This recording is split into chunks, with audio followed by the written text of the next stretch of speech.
I feel like I'm not sure what kind of sandwich it is, but I have these two formidable people on my side. One is an insider, outsider in the beer brewing industry, and the other is the author who's just written this phenomenal book about Heineken in Africa. Although our focus will be primarily Nigeria, it bears notice that we should also talk about it within the context of what I describe as the predations of big business on the continent. So without much ado, I'd like to reintroduce Oliver and Keith. Welcome. Thank you. Okay, so let me start with you, Oliver, about this incredible book you've written. 13 countries, over 400 interviews, and 6 years in the making. It's really what I describe as a really surreal and bibulous adventure running through the continent, fueled by greed and colonialism, trampling over individual rights, all in the singular purpose of wanting to sell beer. So each time thereafter, as it is the case with me now, I look at a glass of beer, it's never quite the same to me anymore, because beyond the classic ingredients of wheat, barley, hops, is a whole really netherworld that makes it possible for you to have your cold Heineken, or in your own instance, Guinness. So, Oliver, out of all the countries you visited, which of the stories stood out for you? Obviously Nigeria, of course. But I think, for me personally, it was Rwanda. So give us a sense of this adventure that you took. Yes, thank you very much. I would also first like to thank Lola and the organization of the Ake Festival. It's really great being here. I'm really impressed by everything I see. I learn a lot. So thank you very much. It was quite a journey through all those African countries, and I kind of stumbled from one big surprise into the other. And you're very right to say that Rwanda was one of the most impressive and most tragic stories I came across on this continent. Yeah, we really dive into the subject straight on. So what happened in Rwanda was that Heineken actually, I discovered while I was talking to people, I first came to Rwanda to see about a beer fight. There was a beer war going on. There was a Belgian company coming in, fighting against a Dutch company. So that was the first story I wanted to do in Rwanda. But the more and more I talked to people, also former people, I actually realized that Heineken played an important role. I actually argue that it could be possible that Heineken got complicit in the genocide in Rwanda, and that's quite something to say. I am aware of that. Let me explain you a little bit what happened. In the beginning of the 90s, there was a civil war going on in Rwanda. And this was the best time ever for Heineken. Sometimes war can be really bad for beer business, but sometimes it's really good. People are desperate, they don't save money anymore, so they spend all their money on beer. And this is what happened in Rwanda. Heineken was actually launching new brands as well during the civil war. And then the civil war, ended in the genocides. The estimated death toll, 800,000, mostly Tutsi people. Number of perpetrators estimated at 200,000. And Heineken was really quickly aware of the gravity of the matter. So instead of, they knew that soldiers were getting beers, they were getting a ransom of daily beers, and Heineken was the only brewer back in those days. Heineken was also in a joint venture with government, so this is the regime that planned and committed the genocides. Heineken decided to continue to brew, even though it was also aware that the beer was really important to motivate and to reward the killers after a day of killing. There's a very good book on that by the French journalist Jean Hatzfeld, The Season of the Machetes. And there you see how important Primus is the local Heineken brand. It's a bit like Star here in Nigeria. Star is also Heineken. So it's really clear how important this Primus beer was during the genocides. And I spoke to a high-level manager as well. Heineken wanted me to speak to him in Amsterdam. And he actually admitted as well that Heineken knew that the beer was so important. So Heineken came with a very bizarre claim at one point. They told me that the brewery had become autonomous. So they were not in control of the brewery anymore. It was their own brewery, it was their beer, it were their people, but they told me that the people, some of the workers had radicalized and they had lost control. This story was really easy to falsify, actually, because there was a former French Africa director who wrote his memoirs. And in his memoirs, he actually he says that there was daily contact between the technicians at the brewery and the expats who had moved to Goma, which is very close to the brewery. Goma is in Congo. The brewery is in a city near the border in Rwanda, so they're only about 10 kilometers from each other.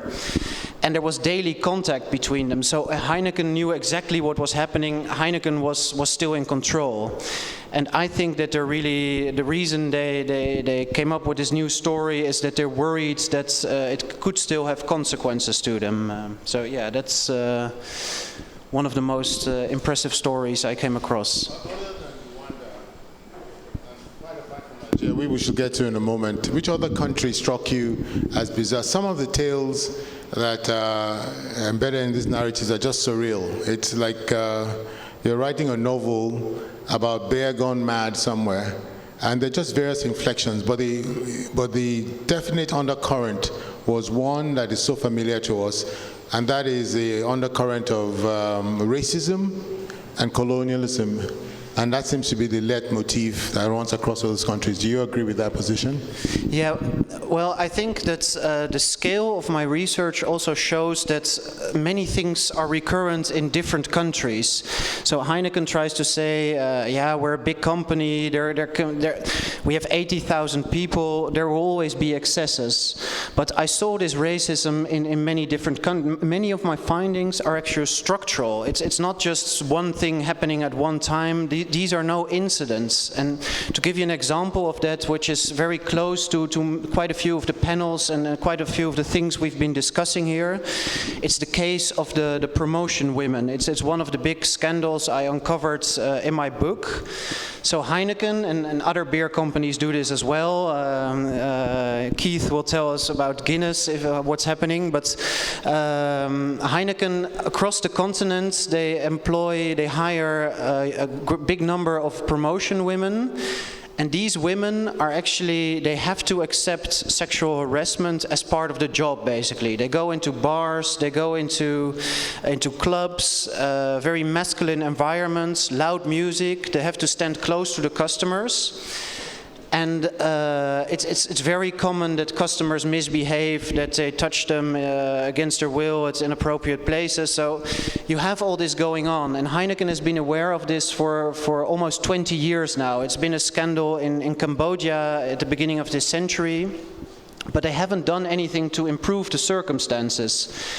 And I thought it was what's very revealing as well. At one point, I even uncovered that the CEO of Heineken, the global CEO in Amsterdam, he had a relationship with one of those promotion women himself when he was an expat in Congo. And one other very bizarre moment in my investigation was last year at the annual shareholder meeting of Heineken in Amsterdam. They organized it in a nice theater.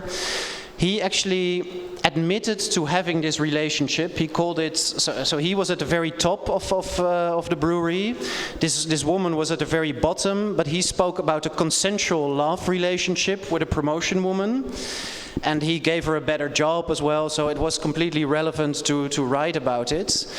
But when he actually admitted to having this relation, the shareholders there in Amsterdam applauded the CEO. So a company who does that sort of things, it gave me little hope for real improvements.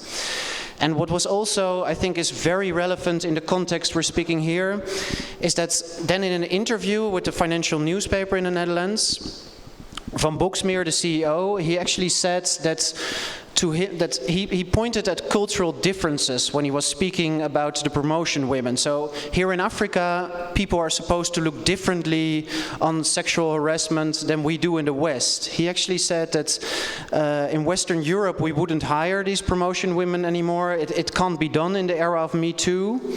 But Me Too is a Western phenomenon, he said. And I'm really glad to be here at AK Festival to see that Me Too is not a Western phenomenon. It's women shouldn't have sexual violence, shouldn't be victims of sexual violence nowhere, of course. And it's, yeah, I think it's really important that such a powerful company, such a powerful man, he makes such distinctions based on culture, you know. I think people should be aware of it and do something about it.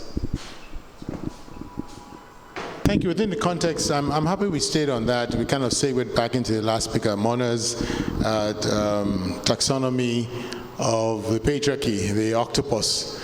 And I'm wondering if, with particular reference to Nigeria, against the backdrop of what you said, one of the tentacles would probably be bear, in the sense in which it seems to fill a lot of things.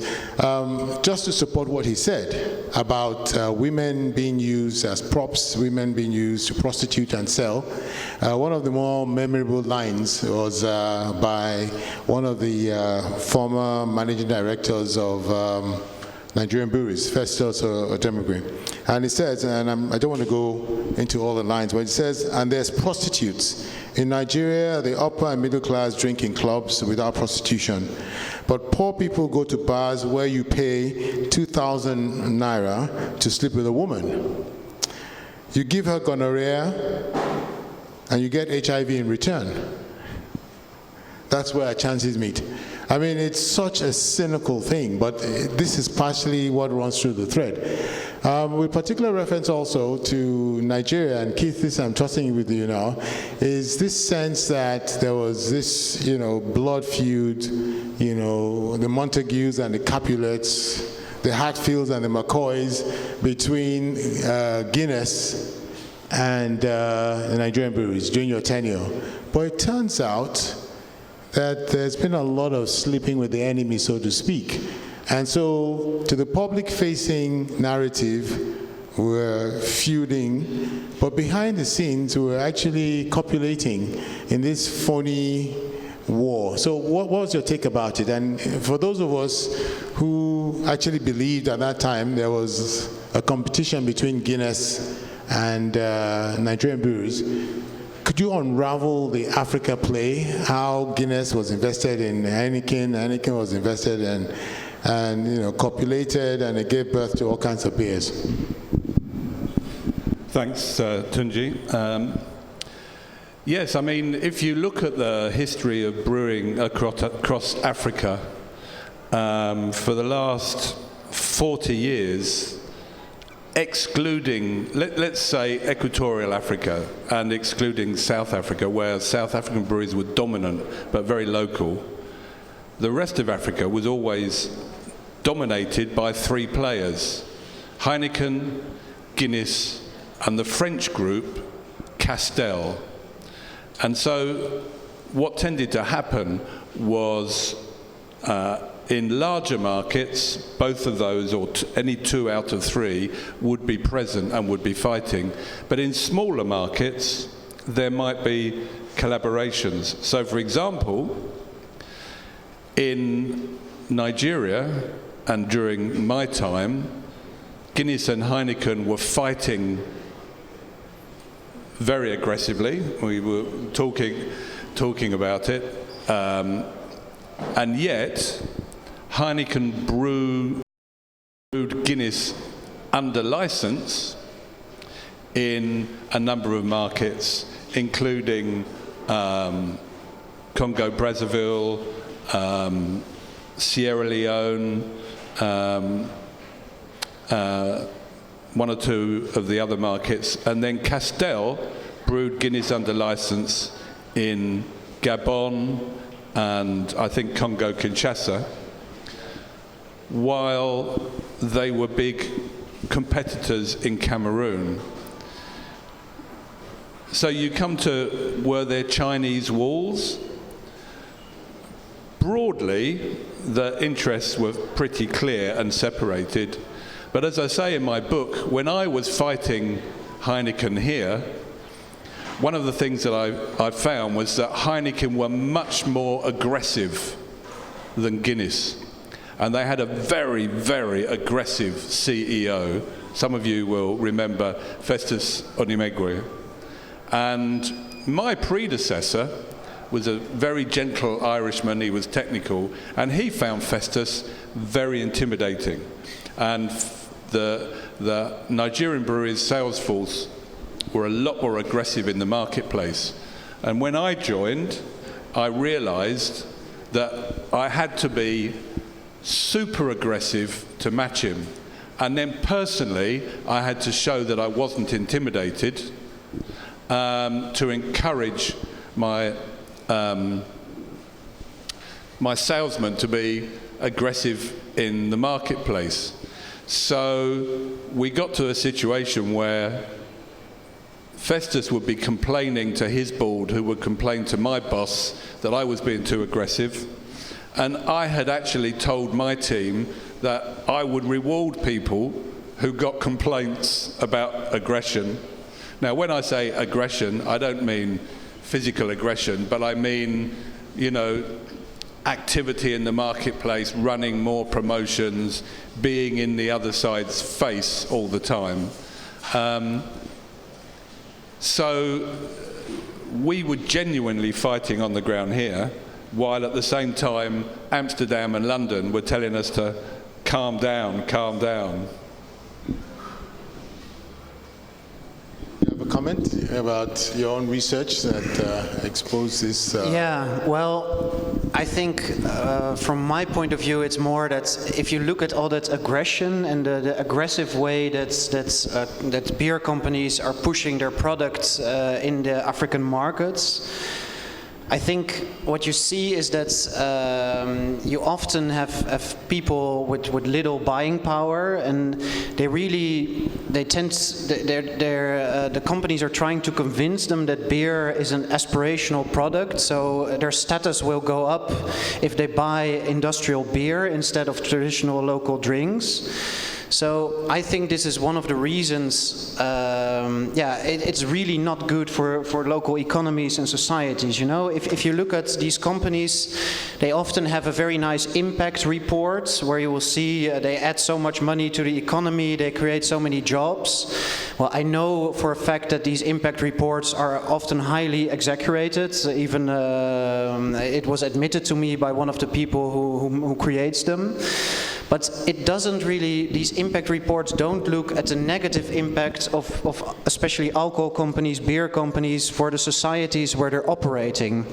And I think that's really important. If you look in Europe, a standard bottle is like 30 centiliters, 300 mil.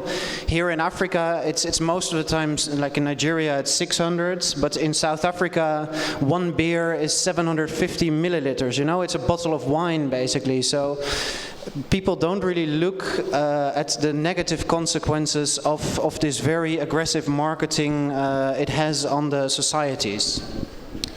I think just to follow up that, I think actually in terms of consumers, where there's really, so there's no doubt that consumers, if you were beer drinkers in Nigeria, benefited from competition. So for example, we were always very, very careful on pricing. It was a dance who would put their prices up, so that competition definitely kept pricing down. And then secondly, you're forced, because of that competition, to do more things which, so during that period when competition was intense, both companies were bringing in sort of musical artists and subsidizing all of that. So I think genuine competition is good for the market and good for the consumers in that space. It definitely keeps the prices down. South African breweries have a monopoly in South Africa, which means they're able, to control that price. And so it's very much in the interest of, and I'm not talking about the social impact for now, the consumers, that good competition will make cheaper beer. And when I looked at so of course South African breweries in the last 10 years have now moved out of South Africa. They've had their links with Anheuser-Busch and InBev, and clearly they wanted to come into Nigeria. Now, interestingly, you would have thought that Heineken and Guinness could have worked together. They had a mutual interest to keep South African breweries out. But because there is that amount of animosity in Nigeria, unlike other markets, and now to stop South Africa brewery coming in, Guinness and Heineken worked together in Ghana, but in Nigeria they couldn't, and that created the vacuum that meant South African breweries were able to come in, and they're currently destroying both Guinness and Nigerian breweries' market and value share because they're coming in. Had there'd been genuine collusion, either in Amsterdam and London or locally, they would have been able to create a barrier and stop them coming in. Now, I think then you touched on the social issues, and I think that's very important. The social impact of drink is a subject all on its own, and behaviour towards women is part of it. I was pretty shocked when I read some of the stories. I actually don't think, I think because in Nigeria there are perhaps more safeguards because there's, we've just heard how dangerous it is for women, and clearly the patriarchal and the tentacles are here. But I didn't see use of promotion girls in that way in the market here.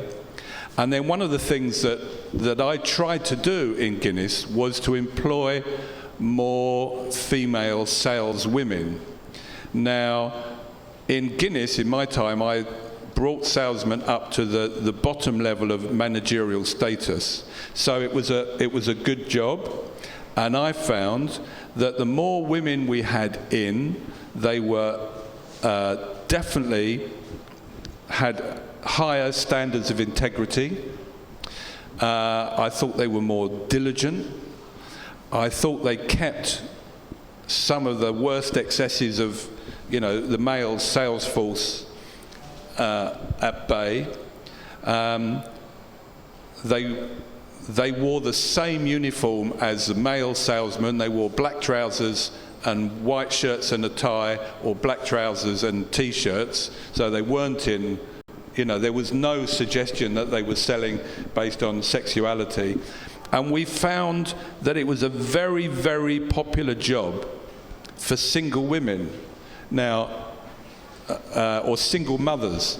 Remembering that in this society, usually they would have a mother who could look after their children, but they were able to go out and actually earn what in the standards here was a good salary, and often they had access to use their sales vehicles to get to and from work. So that was very positive. But having said that, I was aware that, and it became later, I had a conversation with Festus. And Festus said to me, how do you manage your visiting directors when they come in? And I said, well, I keep them busy. We go into bars and, all around and see what the market's like. And he told me that basically he bussed in girls from Unilag, and they all drank together in the same bar. And in his terms, it distracted his Dutch directors, which was clearly a suggestion of, impropriety and distraction in that sexual sense. And I was pretty appalled by that. On the wider social thing of drinking, there is no doubt there are aspects of alcoholism and drinking to abuse which are negative to society. But I do maintain that particularly in social terms, the ability to have a drink together with friends, ideally in safe places, outweighs the negatives. Otherwise I couldn't do it. I wouldn't work for a tobacco company, for example.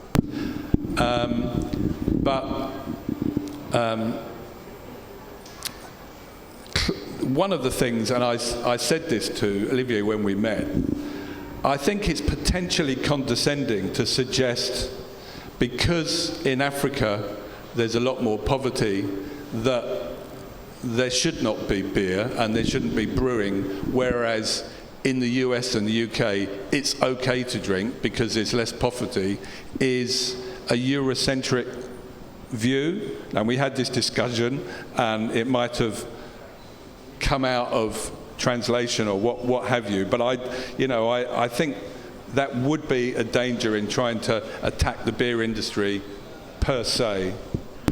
Well, thanks. Sorry, very quickly, because I also told you that I never say that there shouldn't be beer in Africa or there shouldn't be beer brewed in Africa. I just think about the consequences of what the beer is doing to societies. And there's a difference between beer being put in African societies, where people are less educated on average, where it's easier to influence people to make them think that beer is the best they can do with their savings. There is a difference between that and I think in Europe, where people have access to more information. So if you call that Eurocentric, be it, but I think that's relevant. So you now know why I feel uneasy sandwiched between these two Eurocentric points of view. Having said that, I just want to make a point of what Keith's strenuous defense of beer and how it translates into certain aspects of the book and part of the underhanded campaigning of Nigerian breweries.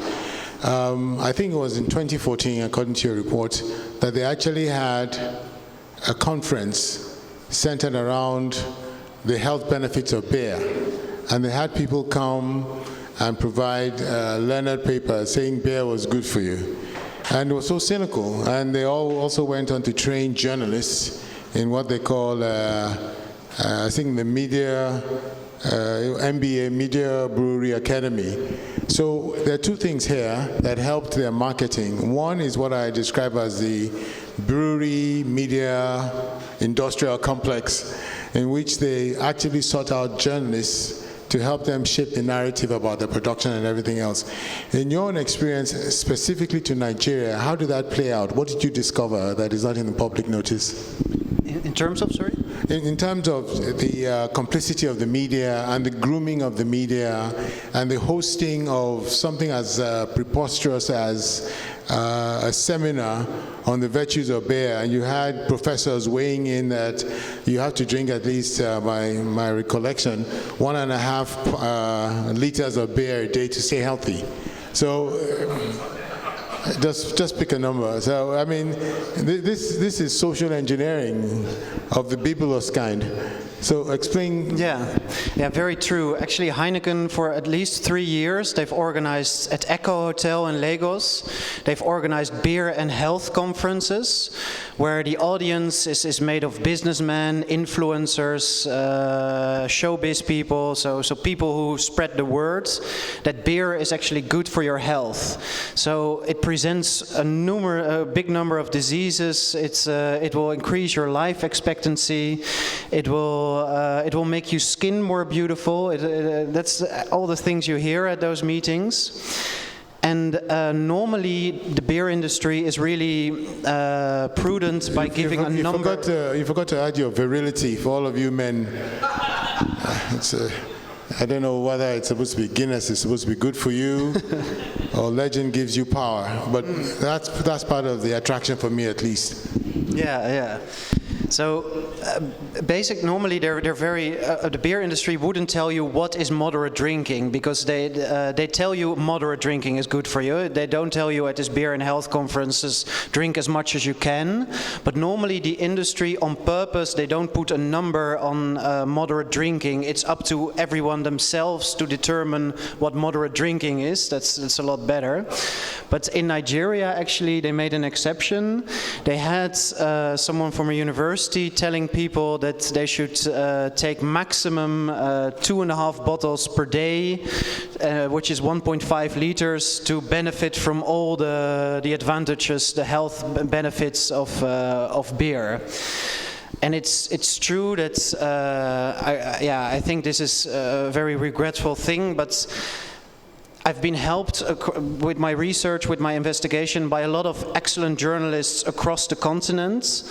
But often the newspapers, the magazines are so poor that they rely on being paid by companies, by governments, by NGOs to publish. So yeah, you very often see that the stories you see, they're very knowledgeable, they know everything, but sometimes they even take a press release from the company and write their name above it, and they get $100 or something. That's unfortunately the way it works in many countries. And they get free beer, right? They get free crates of beer. Don't forget that. Yeah, Keith, you wanted to weigh in. Yeah, I saw those conferences that Nigerian breweries had, and I thought they were appalling. And, in fact, my book makes it very clear. I think there is an increasing trend from all multinationals to do less and less genuine community work and more bollocks, which they then wrap up in glossy magazines.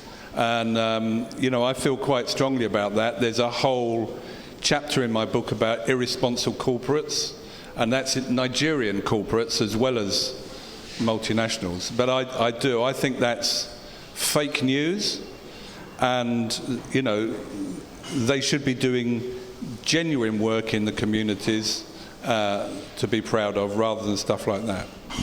It's almost as if we have two contending views from two corporates, one beer, the other stout.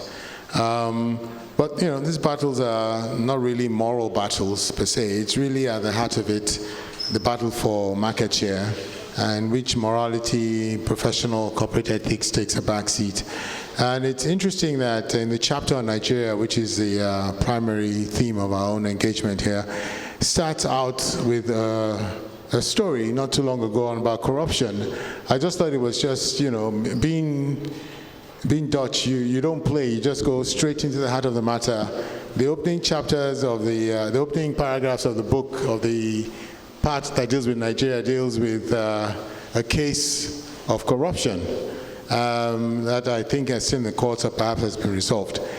Three of the most fascinating people I came across within the context of the chapter on Nigeria was Nico Valverde, who was the CEO of the breweries. His mysterious wife, Clementine Valverde, how do I pronounce her name? Murekatete, who was a Rwandan, but also known as Madam, and totally embroiled in this corruption thing. The third person, and I'm hoping that Keith will weigh in at some point, is Keith. It's not Keith, sorry, Festus Ademegwe. So what is this story about? I don't know, the bear saloon madam? I don't know. Madam seems to be at the center of this controversy. What was it about? Yeah, the Vervelde case. It's about a Dutch MD CEO. It's interesting that European companies, Western companies, often say we adapt to corruption in those African countries. We can't do otherwise. It's the only way to do business. I've always been a bit skeptical about that. But here you see very clearly that this was a Dutch MD CEO, and he was like really involved in a big corruption case. So what happened was that basically. It's interesting. The Southern Sun, where we're all lodged, played quite an important role in the book as well. That's how I first came to know it. What happened there is that if you wanted to have a contract with Nigerian breweries, with Heineken Nigeria, many people had to pass by the wife of the CEO, and she wanted to commission, as you say. So this came out, and it was a story in the Nigerian press at one point. Well, there was something going on. It wasn't really reported what.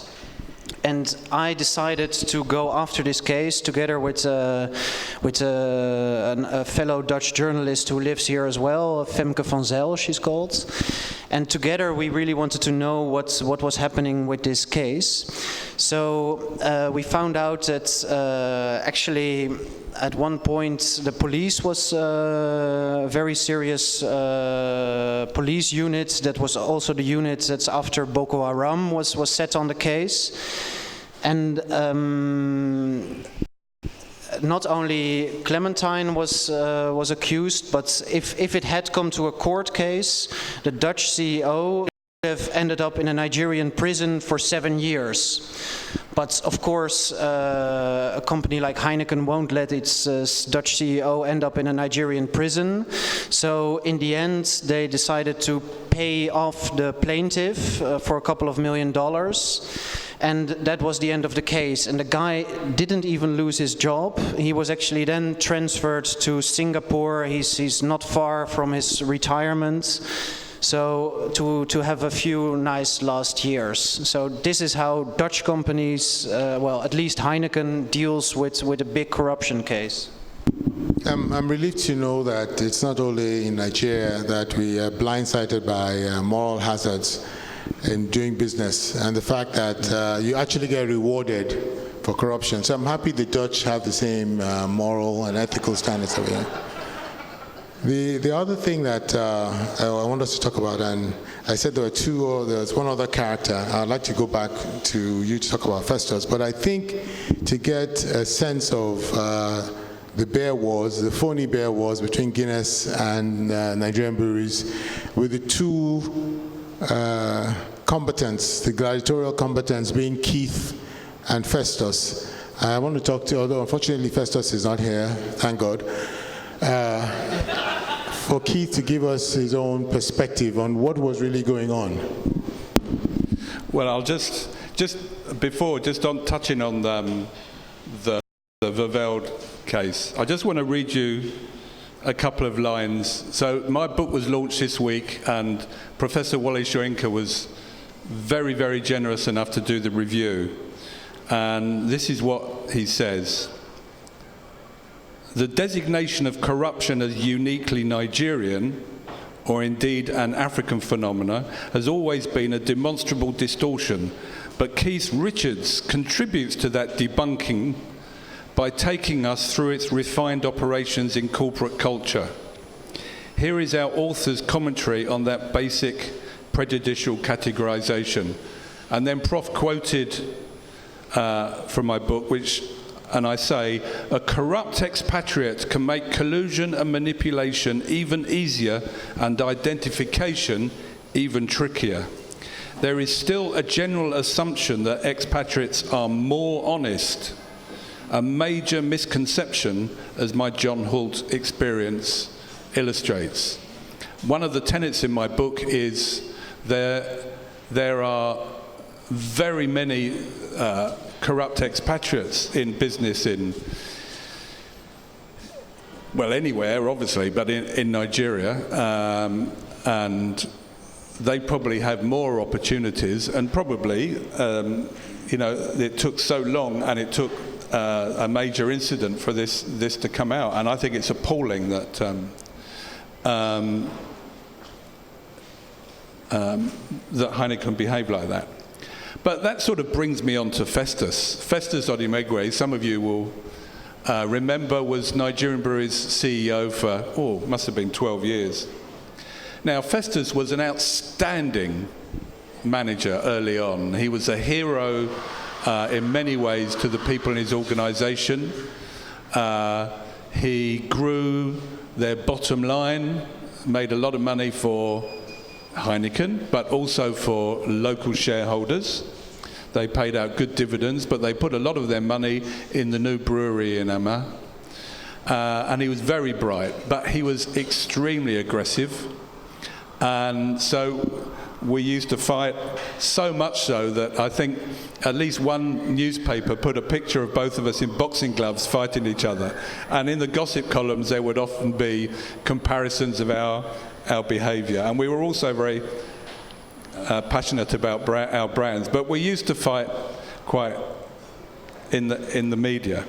But of course then Festus got caught up in politics, and the last thing you want is your CEO caught up in politics. He became a major proponent of Obasanjo's third term, and so he was often seen supporting OBJ and his policies, and became a member of his circle. So that became dangerous because he used that to try and make life difficult for Guinness. He even was responsible for persuading, just before Guinness was going to launch a new bottle, and we required 130 million new bottles to seed into the market. Suddenly there was a decree banning the importation of glass because Festus had persuaded his big Oga to do that decree, and we had already booked the entire Nigerian glass industry's capacity for a year. So it was clearly we were trying to do as much as we could locally, but we needed some imported. So I was forced to go and spend more time to try and counter that, and I had friends, fortunately, who were able to introduce me to OBJ, and that in itself, there's quite a few anecdotes about fighting Festus, even in council meetings in Abuja. It's interesting about how beer, alcohol, colonialism all intertwine and are brewed and blended and served cold to you. It's just a fascinating read. I actually recommend that you read it. Lots of things you learn about it, but one of the things that was like a bit of a black hole to me was the back end of the beer business, the incestuous, multinational collaborations out of sight. And so when my dear friend Keith was talking about the gladiatorial aspects of between him and Festus and the newspaper article with them in boxing gloves, I think it was more wrestling, professional wrestling than actually boxing, because after that bout they go into the locker room and he drinks a Heineken and Festus drinks a Guinness and says, that was a good fight, I'll open the next one. That's just me.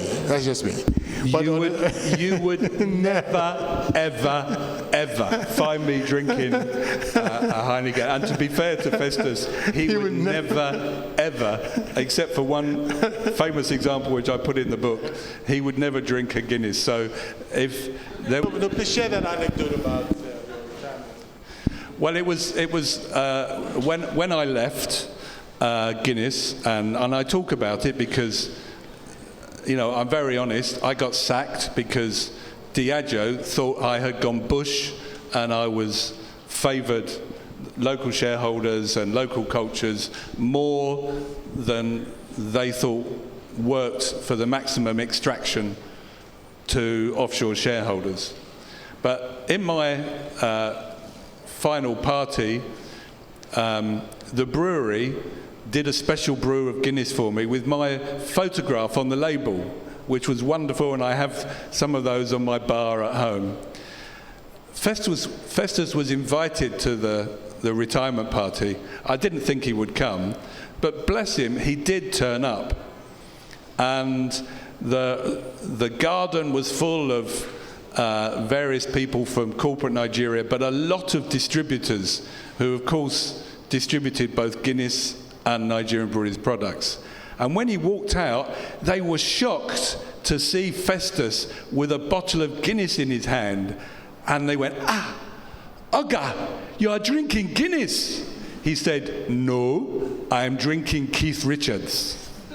And he held up the label. So that was.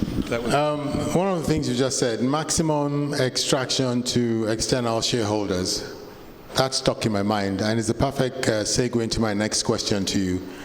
Maximum extraction to external shareholders. What role did this mythical company, Ibeco, play in all of this? Please give us a background, because I want you to be able to unpack and expose some light in the financial network of these companies, and how they actually operate. Thank you. First of all, to give a bit of context, many European companies or Western companies or even worldwide companies now count on Africa for its future growth. We all know the narrative of rising, emerging Africa. But actually, for Heineken, Africa has always been very profitable, even during the 80s and the 90s, which are considered to be the worst decades for the continent in many aspects. Heineken always succeeded in extracting money, in remaining profitable. And if you look at the latest available statistics, then you will see that Africa as part of the global revenue and Africa as part of the global volume, so all the beer sold, is almost 15% for Heineken. But then if you look at the profits, it's almost 21%. So this means that for every beer sold in Africa, Heineken makes 42% more than its beer sold worldwide. So Africa is already, it's not just the future. Africa is very profitable for Heineken right now. So they have a lot of mechanisms to extract money. For example, you have all the Heineken brands. Maybe not everyone knows that Star is Heineken, Gulda is Heineken, Goldberg is Heineken, Fairouz, Amstel Malta. It's all Heineken. And on all these brands, they receive royalties. All these Nigerian brands, Heineken gets royalties from them. And they also have this specialized office in Brussels. They're called Ibecor. And Ibecor is a specialist in buying products at a very low price and then selling them at a much higher price to the local breweries. This mechanism is called transfer pricing. So this is an important way of shipping, of getting more money out of the country. So this reduces the taxes they have to pay locally. So this is also a mechanism to make Africa even more profitable. I'm not quite clear. I don't know. We'll probably have a question and answer session. So, who owns Ibeco? What does it? Is it an independent company? Is it owned by a consortium of beverage companies? What exactly is Ibeco? It's actually it's a 100% Heineken company. It's a subsidiary based in Belgium. And Belgium, I'm not sure if that has something to do with it, but Belgium has very good tax laws, so it's probably no coincidence, but I'm not sure of that. So what happens is, because they buy, for example, barley, which is used to brew the beer in very large quantities, they get it at a very low price. and then they sell it at a much higher price to their own companies in Africa. And their own companies are not always 100% Heineken. So this is, for example, in Nigeria, more than 40% is in the hands of local shareholders. So this way, the local Heineken company is less profitable. It's a disadvantage to the local shareholders. It's also a disadvantage to the local fiscal authorities, because the amount that they pay the taxes on is, in the end, is lower than it would have been otherwise. All right, thank you. I'd like to open it up for quick questions. One, anybody else? There'll be free beer for a question. Free beers, and you see, 2 people. 1, 2. Thank you for a very interesting discussion. My name is Ola Shoyinka, and I have had the pleasure of being at the very first beer conference, Beer and Health Conference.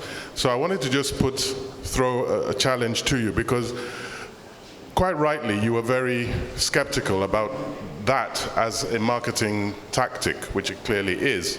At the time I went, I was Commissioner for Health in Ogun State, and I was invited as a speaker. And I thought long and hard about the free beer I might be passing up if I didn't accept to go. And I did eventually accept, and I want to give you my logic, because actually I disagree with being cynical about that. You can be cynical as a marketing move, but I think I actually came down on the side of approval. And the reason is very simple. I also belong to a golf club. Marketing activities in that golf club are very subtle and insidious, and they are one way. They sponsor events, they give us tables, they give us promotional events during our golf tournaments and what have you. That doesn't come with the other side of the story about drink responsibly. At the beer festival, Beer and Health Festival, I was, and another of other participants were at least able to bring the other side, and you mentioned the business of having a figure. We emphasized the figure of drinking moderately, and we sold the J-curve discussion, which I'm sure you're aware of. For those who don't know, the J-curve is a graph about health effects and longevity of drinking beer and alcohol. And the idea is that if you drink a little bit, you actually increase the health benefits, and then very suddenly the graph starts going up, and all the side effects get worse. So you can sell the story that actually moderate drinking is even good for your health. I think that recently just finally got dispelled. So my challenge to you is that at least with a Beer and Health conference, you can sell both sides of the story. If we leave it to the conventional marketing methods, it's only one side of the story being told, and that was my logic. We take a second question so we can round up. There's a gentleman there that had his hands up. Doc, no free beer for you. No free beer for you.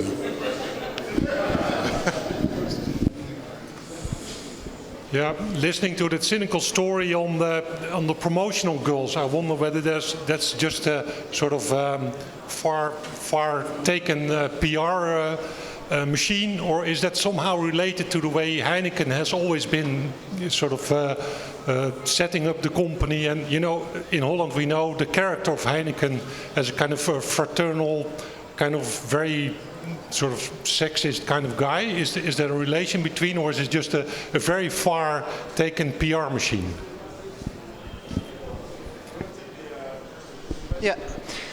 Well, as for the Beer and Health Conference, as you rightly said, this J curve, you explained it. That some people in some scholars think that there's evidence that if you drink a little, that your life expectancy can increase.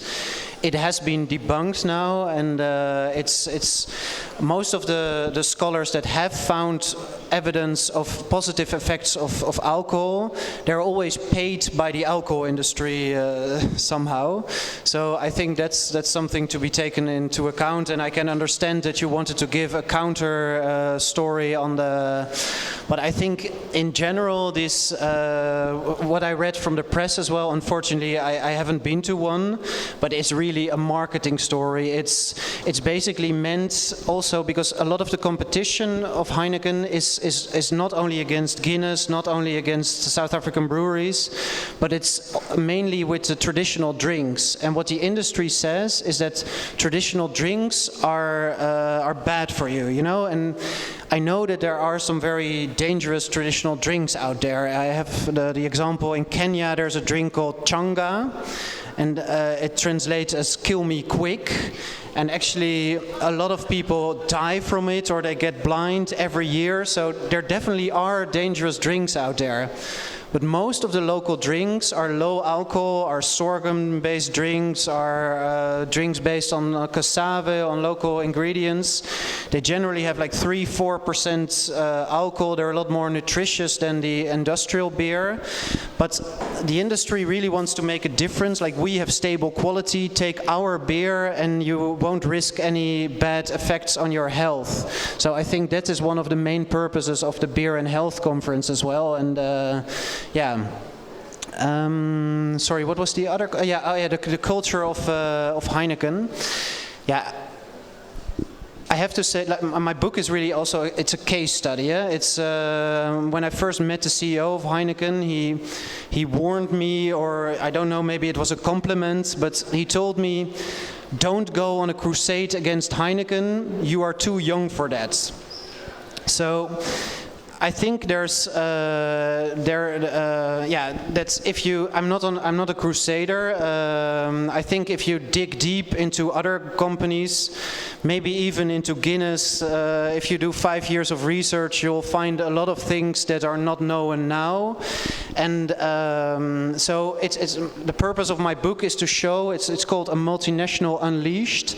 It's to show what a multinational company can do when there are no real checks and balances. You know, unfortunately there's often not a critical press. There are no NGOs who are watchdogs. There is legislation most of the times, but there's no enforcement. So Heineken can really do what it wants in many African countries. So that's to show what a multinational is really up to in a sense. And that said, I think it's also it's quite reflective of a culture that's within Heineken. I've heard many examples of, for example, this same Van Boxmeer, when he was an expat in Congo, he had an HR manager, HR director. Everyone knew that he was raping, well, he was sexually abusing women, and he did nothing about it. He just let it go. And there's a lot of impunity. Beer is a bit of an old boys network. I think that's changing even within Heineken. And you said as well that you were trying to get as many women as possible and at higher ranks as well. But yeah, with Heineken for a very long time, it was this kind of old boys network, a bit of a fraternity where many things get passed without any punishment. Yeah, we're almost out of time. Richard, I'm going to have you have the last words in response to the question, and perhaps any last comment you have, because I think Guinness is also a multinational, right? Is it not susceptible to exactly the same kind of challenges that Heineken has, or Guinness is stellar? It's, I don't know, is it the black thing? I don't know. Black as in Guinness. Yeah. As I say, I sort of left. I mean, I've been a member of the corporate world, but I mean, I think things are changing. There is definitely more and more pressure, and what I see from corporates, increasingly, there's a short-term view. There's more pressure to extract, to satisfy ever-increasing greedy shareholders in the US and in Europe, and that's putting more pressure on local managers to take short-term decisions and to extract costs, reduce costs. There's also an increasing pressure to homogenize. So instead of having, say, a locally produced advert in Nigeria and one in Ghana and one in Cameroon, they produce generic ones which are bland. They're probably not produced in local market, and I see that as a dangerous trend. And to the extent that this is an erosion of respect for local shareholders, respect for the local cultures, I see this as a kind of new form of pseudo-corporate colonialism that I've seen change from when I joined corporates and came out here in the 80s to what happens now. And I think that's a rather negative way that I'd finish with. On that solemn note, depressing enough as it is, I think it's a cue for us to go find a drink somewhere and drown our sorrows. I'd like to thank Oliver Van Beeman and Keith Richard. My name is Tunji Lardner. Thank you. Thank you.